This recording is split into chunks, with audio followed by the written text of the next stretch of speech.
क्या आपकी क्रिएटिनिन की रिपोर्ट 1.5, 2, 3, 4, 5 तक जा चुका है? क्या डॉक्टर ने डायलिसिस के लिए बोला है? तो रुक जाइए, आज मैं आपके लिए लाई हूं ऐसा डिटॉक्स प्लान जो कि सिर्फ 7 दिन का है, जिसमें बिना दवाई बदले आपको फर्क दिख सकता है। आपको पता चलेगा कि डाइट कितनी इंपॉर्टेंट है। तो स्टार्ट करने से पहले मैं हूं doctor Nagma, welcome back to my channel. और सबसे पहले हम बात करेंगे कि आखिर क्रिएटिनिन है क्या। क्रिएटिनिन एक वेस्ट प्रोडक्ट है जो हमारी मसल्स से बनता है। इसे हमारी किडनी पेशाब के जरिए यानी कि यूरिन के जरिए बाहर निकालती है। जब किडनी कमजोर हो जाती है तो ये क्रिएटिनिन जाके खून में जमा हो जाता है। Main reason for high creatinine.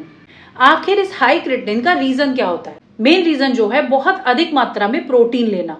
दूसरा रीजन है पानी या तो बहुत कम पीना या फिर बहुत ज्यादा पीना। इसके अलावा रीजन है पेन किलर्स लेना। पेन किलर्स में स्पेशली आइबुप्रोफेन, वोवेरॉन लेना। जो जिम गोइंग होते हैं, जिन्हें जिम जाना है, बॉडी बनानी है, वो लोग सप्लीमेंट्स और प्रोटीन्स बहुत लेते हैं, तो वो प्रोटीन सप्लीमेंट भी आपका क्रिएटिनिन को इंक्रीज करते हैं। इसके अलावा मेन जो बहुत इंपॉर्टेंट रीजन है वो है आपका अनकंट्रोलेबल बीपी एंड शुगर।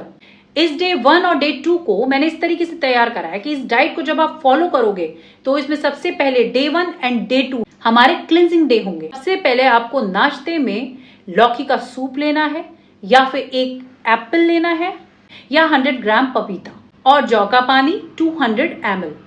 इस सब में मिला के प्रोटीन केवल 1.1 ग्राम होगा। लौकी का काम है, नेचुरल डायूरेटिक का काम करता है और आपके यूरिन की मात्रा बढ़ाता है। एकदम लो सोडियम है, लो पोटेशियम है और किडनी फ्रेंडली है। सबसे बड़ी बात, ये इजीली डाइजेस्ट हो जाता है और आपका जो नाइट्रोजन वेस्ट है वो नहीं बढ़ाता है, जिसकी वजह से किडनी पे लोड नहीं पड़ता है।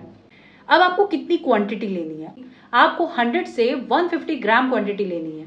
ये टॉक्सिक मॉलिक्यूल्स बाहर निकालते हैं। ये जो भी डाइट में बता रही हूँ, आप एक पेपर पेन लेके बैठिए और उसको अच्छे से नोट डाउन कर लीजिए और ध्यान से समझिएगा। दोपहर में डबल बॉईल करके लौकी लेनी है 1 कटोरी। इसके अलावा 1 रोटी लेनी है और थोड़ा सा दलिया लेना है आपको। फिर इसके बाद आप अराउंड 4 बजे थोड़े से मखाने ले सकते हैं, जिसे फॉक्स नट भी बोलते हैं। इसमें लो प्रोटीन होता है और हाई क्वालिटी प्रोटीन होता है, तो ये आप ग्रीन टी के साथ ले सकते हैं। फिर आते हैं हम डिनर पे। रात के खाने में एक तो मूंग की दाल का आपको 1 कटोरी पानी लेना है। उसके अलावा आपको लौकी, परवल, टिंडा, ये सब्जियां, इनका पानी निकाल करके उसी सब्जी को खाना है। तो ये था हमारा क्लिंजिंग डे का डाइट। आई होप आपको अच्छे से समझ आ गया होगा। अगर नहीं आया तो आप कमेंट बॉक्स में मुझे कमेंट कर सकते हैं। डे 3 से डे 5 तक हमारी चलेगी सपोर्ट फेज। सुबह 2 मुरक्का उबला हुआ पानी और इसके अलावा उबली हुई गाजर या फिर उबला हुआ आलू। दोपहर का आधा कटोरी चावल, लो सोडियम सब्जी और दाल का पानी। रात को गाजर, बीटरूट और उबली हुई लोबिया मिक्स करके आपको खानी है। इसकी जो क्वांटिटी है वो 30 ग्राम होनी चाहिए। तो आप वो स्कूप खरीदेगा जिसमें ग्राम्स के स्कूप आते हैं रेडीमेड, तो आप आराम से मेजर करके खा सकते हैं। अब डे 6 से 7 रीबिल्डिंग फेज चलेगी। सुबह मूंग की दाल का चीला लेंगे, जिसमें 100 ग्राम मूंग की दाल को हम रात भर भिगोएंगे, उसका पानी निकालकर तब चीला बनाएंगे। इसमें 7 ग्राम प्रोटीन होगा। इसके अलावा धनिया का पानी लेंगे, जो रात भर धनिया आप भिगो के रखोगे, उसका पानी आपको पीना है। दोपहर में 1 रोटी लेंगे, जिसमें 70% गेहूं होगा, 30% चना होगा। उसको मिक्स करके उस आटे की रोटी आप बनाएंगे। इसके अलावा बॉयल सब्जी लौकी की पानी निकाल के, जैसा कि मैंने आपको बताया है, वो बनाएंगे।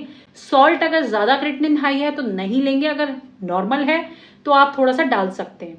उसके अलावा एप्पल दे सकते हैं, उसका छिलका उतार के। अब बात करेंगे रात के खाने की। रात के खाने में आपको ओट का दलिया लेना है। मतलब ओट का आप नॉर्मल दलिया बना के खा सकते हैं या उसको सूप बना के ले सकते हैं। और इसके साथ फिर से हम धनिए का या फिर तुलसी का पानी लेंगे। अब इसके अलावा नोट कर लीजिए हमें क्या करना है और क्या नहीं करना है। अगर आपको अपना क्रिएटिनिन घटाना है तो ये जरूरी बातें याद रखिएगा। आपको डेली 1.5 से 2 लीटर तक पानी पीना है, लेकिन अपने डॉक्टर से सलाह लेकर। अगर आप केपेबल हैं तो 30 मिनट की धीमी वॉक करनी है। आपको अपना ब्लड प्रेशर 130/80 रखना है। सबसे इंपॉर्टेंट चीज, आपको अपनी नींद पूरी लेना है। कम से कम 7 से 8 घंटे की नींद आपको लेना है। और लास्ट चीज आपको ध्यान रखनी है, अपने टेस्ट रेगुलर कराने। हर 15 डेज पे आपको अपना KFT कराना है, जिसमें सीरम क्रिएटिनिन, GFR और ब्लड यूरिया नाइट्रोजन आता है। और इसके अलावा आपको हीमोग्राम भी कराना है। देखिए, सबसे एक इम्पॉर्टेंट चीज मैं आपको बताती हूँ, आपको स्ट्रेस नहीं करना है, गुस्सा कंट्रोल में रखना है, कोई भी टाइप का कैसा भी टेंशन नहीं लेना है, क्योंकि स्ट्रेस फाइनली आपके बीपी को इंक्रीज करेगा और बीपी आपकी किडनी को हार्म करेगा। और एक और इम्पॉर्टेंट चीज कि जो भी आप रात का खाना रख रहे हैं उसे कम से कम 6 बजे तक फिनिश करना है आपको, ताकि 8 बजे तक आप सो सकें। या अगर रात की दवाई आपकी 8 बजे की है तो उसके अकॉर्डिंगली आपको खाने को सेट करना है, लेकिन आपको बहुत लेट खाना नहीं खाना है। हर दिन थोड़ा सा स्ट्रेचिंग कीजिए, थोड़ी सी एक्सरसाइज कीजिए, थोड़ी बहुत लेट के कर लीजिए अगर बैठ के नहीं हो रही है, वो बहुत जरूरी है हमारा सर्कुलेशन बढ़ाने के लिए। बहुत सारे वीडियो मेरे चैनल पे हैं, आप चाहें तो वो देख सकते हैं, और जैसा कि वो मैं कर सकती हूँ तो वो आप भी कर सकते हैं। अब ध्यान रखना है कि क्रिएटिनिन को और कैसे ना बढ़ाएं। कोई भी पेन किलर डॉक्टर की सलाह के बिना नहीं लेनी है। जैसा कि मैंने बताया, सप्लीमेंट्स, वे पाउडर बिल्कुल भी नहीं लेना है आपको, केला नहीं लेना है आपको, टमाटर नहीं लेना है, नारियल पानी नहीं लेना है, क्योंकि ये किडनी पर लोड बढ़ाते हैं। दालों में आपको मूंग की धुली दाल और तुअर की दाल लेनी है, और कोई दाल फिलहाल नहीं लेनी है। पैकेज फूड नहीं लेना है, कोई भी हाई पोटेशियम फूड नहीं लेना है, अवॉइड करिए। बेटर है कि बाहर का खाना आप ना खाएं। कम नमक वाली चीजें भी ध्यान से चुनें। अगर आपका सोडियम ठीक है तो ही आप नमक डालें, अदरवाइज नमक के बिना ही खाना खाने की आदत डाल लें। दूध और पनीर को लिमिटेड कर दें, क्योंकि उसमें हाई फास्फोरस होता है जो आपकी किडनी के लिए अच्छा नहीं है। या तो उसे बहुत लिमिट में खाएं या फिर उसे अवॉइड कर दें। अगर दूध लेना ही है तो टोन 2 बार पका के उसकी मलाई उतार के आधे कप में पानी मिला के तब उस दूध को लीजिए। अगर आप इस डिटॉक्स प्लान को अब ट्राई करने जा रहे हैं तो नीचे किडनी सेफ जरूर लिखिए। अगर इस डिटॉक्स प्लान से आपको फायदा मिलता है तो फिर मैं आपको सजेस्ट करूंगी एक अपना पर्सनलाइज्ड डाइट प्लान जरूर बनवा लें, क्योंकि क्या होता है कि किसी की रिपोर्ट में कुछ सोडियम हाई है, फास्फोरस हाई है, आप लोग इस चीज को समझते नहीं हो। हाइट अलग है, वेट अलग है, उसके अकॉर्डिंगली किसी में प्रोटीन्स जा रहा है यूरिन में, किसी में कुछ प्रॉब्लम है। तो सबका डिटेल अलग है, सबका रिपोर्ट्स अलग है, और रिपोर्ट्स के आधार पे ही डाइट बनता है। लेकिन ये एक बेसिक मैंने आपको बता दिया, आप डिटॉक्स कर सकते हो जिससे क्रिएटिनिन जरूर नीचे आएगा। इसी के साथ एक बोनस टिप मैं आपको दे रही हूँ, थोड़ा सा लौकी और थोड़ा सा धनिया पत्ती साथ में उबालकर उसका पानी कम से कम वीक में 2 बार पीजिए। जिनको ऐसा डाउट है कि उनका क्रिएटिनिन बढ़ रहा है तो वो आपके बढ़ते हुए क्रिएटिनिन पे बहुत बड़ा असर दिखा सकता है। तो ये था डिटॉक्स प्लान, आप इसको जरूर करिए। अगर आपका क्रिएटिनिन हाई है, आपको डायलिसिस पे नहीं जाना पड़ेगा। मेरे को पूरी उम्मीद है आप इसको फॉलो करने जा रहे हैं, और जरूर कमेंट बॉक्स में लिख दीजिएगा किडनी सेफ। मुझे आपके कमेंट का इंतजार रहेगा। और अगर ये वीडियो अच्छा लगा हो, आपको और डाइट प्लान्स चाहिए, कमेंट बॉक्स में कमेंट करिएगा और मेरे चैनल को सब्सक्राइब कर दीजिएगा, और उन लोगों के साथ जरूर शेयर कर दीजिए वीडियो जिनको इसकी जरूरत है।